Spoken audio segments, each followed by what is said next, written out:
Yung mga mahal. Dito tayo ngayon sa isang clinic. Nagpapadrag test tayo. Nagpapadrag test. Kailangan natin magpadrag test. Ito sa mga requirements na kailangan para sa ating applyan. So, medyo may kamahalan din. May kamahalan yung ating pagpadrag test. Kwentuhan muna tayo dito guys kasi naiihip ako eh. Hindi pa ako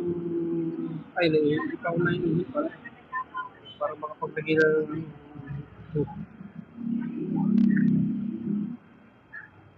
magkwentuhan muna tayo guys. Kung anong gusto nyo magkwentuhan natin.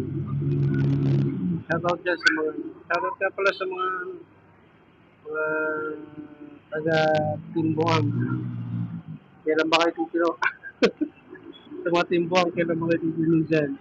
Shoutout Team Rakan at Team Love, Team Boom. Siyempre. Tuloy lang ang laban para sa revenue. Sana magkaroon tayo mga revenue, no? Sana tumasa ang revenue natin. Para hirap pala paggaling ng Hong Kong, tapos mag-apply ka rito. Dami mo requirements sa kaso talaga. Tapos, kailangan na magiging tayo na maganda. Diba, no? So, paano mga mahal?